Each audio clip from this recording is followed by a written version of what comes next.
Et ben, j'ai commencé à mes 9 ans du coup. J'ai 26 ans, donc ça fait 17 ans. Alors j'ai commencé le rugby, j'étais en CP. Donc si quelqu'un peut m'aider pour faire le calcul. CP on a 6 ans. 6 ans et donc aujourd'hui j'en ai 28, donc ça fait 22 ans.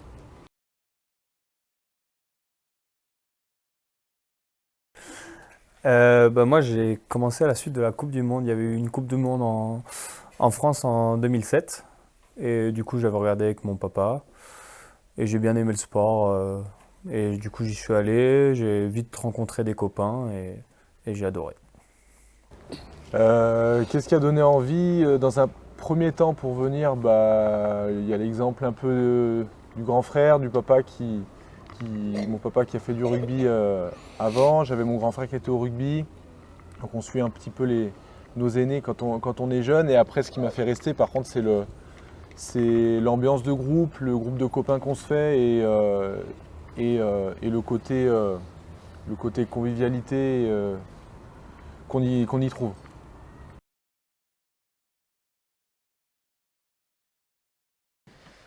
Moi, je sens vraiment bien. Euh, Dès que j'ai vu le premier match, j'étais blessé, mais dès que j'ai regardé l'ambiance au stade, avec ces magnifiques supporters, c'était vraiment incroyable. Et je sentais que je suis au stade de fou, avec support extraordinaire.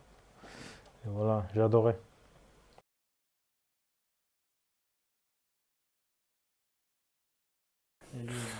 Bah, comme vous voyez, je suis pas très grand. Je suis pas très costaud non plus. Donc moi, mes qualités, c'est plus centré sur la vitesse et l'explosivité. C'est du coup plutôt éviter l'adversaire en faisant des crochets, comme on appelle au rugby. Et ouais, c'est surtout lié à la vitesse. Mais pour son gabarit, comme je suis préparateur physique, je peux rétablir que c'est un des hommes les plus forts par rapport à son gabarit. Si on ramène à son... Il fait 80 kg et lui, pour un monsieur de 80 kg, il est très très très fort, en plus de sa vitesse. Et il a un gros cardio, donc c'est quelqu'un qui a un panel de qualité physique très homogène. Moi j'ai fait du foot avant, quand j'étais petit, quand j'avais votre âge, donc je pense que ça m'a un peu aidé aussi. Et après, non, il faut, je pense, beaucoup de travail comme tout, beaucoup de travail, beaucoup de patience. Et, euh, et après, voilà, c'est comme tout, s'il y a du travail, et après, généralement, il y a de la réussite derrière, donc je dirais du travail. En qualité, c'est en force, bien sûr. Et en squat, ce que j'ai fait avec notre prépa physique, Fredo. On a augmenté le poids presque chaque fois. Donc, et en qualité, j'aime ces postes. Déjà, je joue, ça c'est mon 8e saison en France et 18e dans ma vie. Donc j'étais toujours un pilier droit et j'ai continué jusqu'à fin de carrière. L'achat, le pilier droit, c'est un pilier qui, dans la mêlée, il est devant, il est à droite, donc c'est le premier à droite. Il y a 3 personnes devant dans la mêlée, il est à droite. Et il a 2 personnes qui viennent pousser sur lui. Donc dans le rugby moderne, dans le rugby, cet homme-là, c'est l'homme qui tient la mêlée. Il doit être très fort parce qu'il a plus de pression que les autres. Tout le monde, donc il doit être très fort de la nuque. D'ailleurs, là, il a une blessure. Vous voyez, il s'est fait souder 2 vertèbres parce qu'il a une blessure. Mais il doit être très fort de la nuque et du dos parce qu'il y a 2 personnes qui lui poussent dessus par rapport à l'organisation de la mêlée. Donc il doit être très fort là-dessus. Donc il doit avoir des grosses cuisses, un gros dos, il doit être fort. Et il doit avoir du tempérament parce que quand il y a 2 personnes qui se poussent dessus, il faut avoir le tempérament de se dire non, je ne vais pas me laisser faire. Je vais moins les pousser. Donc il y a ces qualités-là chez l'achat qui est très gentil au demeurant, mais sur un terrain, il ne va pas se laisser faire. Il va y aller, il va pousser fort. Méchant. Oui, pas méchant, mais on va dire Au terrain, au plus terrain. agressif. Plus agressif Ouais. en tout cas.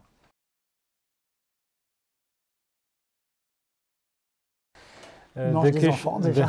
Les enfants passage, il les mange. ouais, dès que je suis arrivé à Bourg, j'ai demandé à mes potes pour c'est quoi la nourriture plus populaire à Bourg. Donc il m'a dit que bien sûr poulet bressan. Donc dès que j'ai goûté ce poulet, j'adorais. Avec c'était bon croustillant avec frites à côté, une petite salade. Donc ça c'est 2-3 fois par semaine minimum? On n'a pas un suivi. On peut conseiller les rugbymen, donc on les conseille sur la supplémentation un petit peu, sur l'alimentation parfois, mais on ne va pas aussi loin à ce niveau-là. Tu vois, c'est plutôt du conseil. Après, sur les niveaux supérieurs, et notamment dans le top 14 en Pro D2, il y a une nutritionniste souvent, mais c'est pas toujours dans tous les clubs. Par contre, en top 14, effectivement, le prépa physique délègue ça à une spécialiste de la nutrition. Nous, on donne des conseils, on aiguille, mais à notre niveau, voilà, ça s'arrête là. Ils s'entraînent tous les jours, ils sont professionnels, mais on a tellement de choses à faire.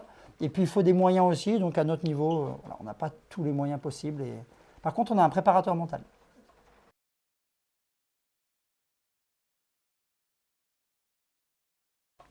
Alors, on est plusieurs préparateurs physiques. Là, je représente, on va dire, la cellule préparation physique. Et il y a beaucoup de petites missions. Donc, on s'occupe des qualités physiques. Les qualités physiques, c'est par exemple courir vite. C'est porter des poids pour se développer physiquement et être plus fort. C'est avoir plus d'endurance. Donc ça, c'est les choses classiques de la préparation physique. La souplesse aussi et les étirements. Et après, on a d'autres missions qui sont le calcul de regarder un petit peu s'ils ne travaillent pas trop dans la semaine ou s'ils ne travaillent pas assez et essayer d'organiser ça. Il y a des semaines où, par exemple, on ne va pas avoir de match, on va peut-être travailler un peu plus. Et les semaines où on a du match, on va travailler un petit peu moins. Donc ça fait partie aussi de nos missions. Puis après, il y a tous les blessés où on travaille avec le kiné. Nous c'est une kiné qui s'appelle Sophie, qui est hyper forte. Et du coup, on a la chance d'avoir une super kiné, de travailler en commun pour... Elle remet les gars pas mal sur pied. Et nous, en même temps, on va profiter de la blessure. Par exemple, le lâchant, on va essayer de lui faire... Dès qu'il va pouvoir refaire du squat, il va encore progresser. On va essayer de travailler encore certaines choses pour développer ses qualités, pour que sa blessure soit une opportunité et non pas... quelque chose qui le freine. Donc voilà, on a un peu toutes ces missions-là. Une semaine, alors dans l'entraînement, il faut comprendre qu'il y a le temps qui est passé sur le terrain, il y a le temps qui est passé sur l'aspect physique, que ce soit en salle de musculation ou sur des courses sur le terrain. Et puis un joueur, il a aussi du travail de récupération, du travail de soins. Et puis il a du travail individuel aussi s'il revient d'une petite blessure, voilà, des protocoles à adapter. Donc sur une semaine avec le match, c'est variable, mais voilà, ils ont des semaines qui sont quand même bien chargées. Après, en termes d'entraînement pur, on ne peut pas faire une semaine de 30 heures. Donc je dirais entre 20 et 30 heures suivant le modèle de la semaine. Alors il y a plusieurs profils. Les joueurs qui jouent, ils s'entraînent un peu moins parce qu'il faut qu'ils aient de l'énergie pour jouer le week-end. Donc eux, ils font 2 à 3 heures de musculation. Et ceux qui ne jouent pas le week-end, qui sont blessés, ils ont entre 4 et 5 heures de musculation par semaine avec des séances qui sont bien rythmées où on met beaucoup de choses. Par exemple, une heure de musculation, ça peut être 30 à 32 séries. Série, c'est un exercice. Par exemple, on va le faire 4 séries, 4 fois. Ils peuvent faire 30 à 32 fois des exercices. Donc, c'est assez dense. Voilà.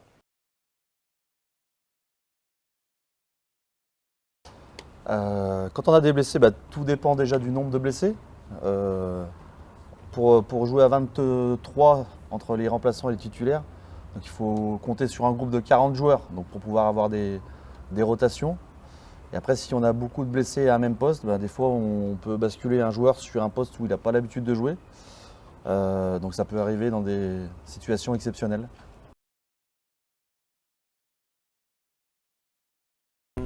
Déjà, le rôle du capitaine, il est assez variable. Ça dépend du contexte. Si on rentre à la mi-temps et qu'on gagne le match, il faut faire redescendre un peu l'euphorie et calmer un peu tout le monde.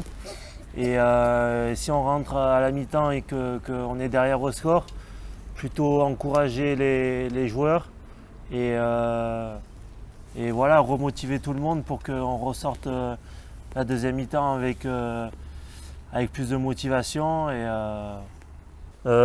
pour la motivation, il y a déjà la motivation personnelle. Chacun arrive à se motiver individuellement. Après, on essaie de trouver des petits leviers tels que quand on joue à domicile, de jouer devant notre public, devant nos familles, devant nos amis. Et ça fait partie d'un levier de motivation pour l'ensemble du groupe. chacun mène son rôle dans une équipe et c'est bien d'avoir un partage de tâches au niveau des responsabilités parce que voilà, quand des personnes sont plus en réussite que d'autres ou qu'ils ont besoin de se recentrer sur eux, c'est bien d'avoir d'autres personnes sur qui s'appuyer. Je pense que c'est important que la responsabilité ne soit pas sur les épaules d'une seule et même personne parce qu'une saison, c'est pas forcément linéaire, que ce soit individuellement ou collectivement. Donc, et puis c'est toujours mieux que le pouvoir soit réparti. La prépa mentale, donc on a Ludovic qui vient tous les lundis. Il intervient individuellement, mais on pourrait travailler aussi collectivement, on pourrait imaginer des choses, mais il travaille entre la prépa mentale et l'hypnose, il prend les joueurs entre 30 minutes et 1 heure. Et il y a plusieurs choses. Il peut y avoir un questionnement, un échange sur lequel on va essayer de voir si la personne se pose des questions, pourquoi il s'en pose. Et puis lui, il peut aller aussi sur des séances d'hypnose où là, on va essayer de travailler avec l'inconscient, c'est-à-dire les petites choses. À l'inconscient, je vous donne un exemple. Quand vous faites du vélo, vous n'êtes pas en train de réfléchir. J'appuie à gauche, j'appuie à droite, j'appuie à gauche, je tiens mon truc. Réflexe. Donc c'est un réflexe. Et bien ça, c'est l'inconscient. Et donc Ludo, il travaille beaucoup avec ça, avec l'hypnose. Il va se faire détendre des joueurs et derrière, il va essayer d'aller programmer des choses ou déprogrammer des choses, des peurs. Et il travaille comme ça beaucoup de 30 minutes à 1 heure. Mais il y a aussi des choses conscientes. Il y a aussi des choses de l'échange. Mais du coup, pour épauler Fred, la partie aussi préparation mentale, maintenant, c'est de plus en plus important dans le sport parce que ça rejoint un petit peu la confiance en soi, etc. C'est des choses super importantes si on veut être performant. Et il suffit que, par exemple, lors d'une défaite, si tu fais un mauvais match, là où tu fais beaucoup d'erreurs, ta confiance en toi, elle baisse forcément. Donc Ludo, son rôle aussi là-dessus, c'est de réussir à nous rendre meilleurs sportivement et même humainement, parce qu'il ne fait pas uniquement que sur la performance sportive. Si on a des problèmes à côté dans notre vie, que ce soit au niveau de la famille, des amis ou quoi que ce soit, il peut aussi intervenir là-dessus.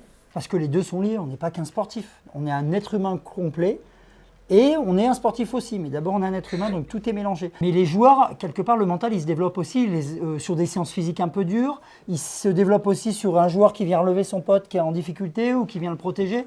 En fait, le mental, il se développe dans plein de moments différents. On a un spécialiste qui nous aide le lundi, mais il y a plein d'autres moments où les coachs vont travailler sur le mental en faisant de la vidéo, où les joueurs, en s'entraidant, vont développer leur capacité mentale. Nous, les prépas physiques, en tirant des fois à certains moments, en essayant de leur faire des trucs très très durs, ou parfois même faciles, mais il y a plusieurs leviers pour travailler le mental. Bien sûr, le prépa mental, mais c'est aussi un travail de tous les jours.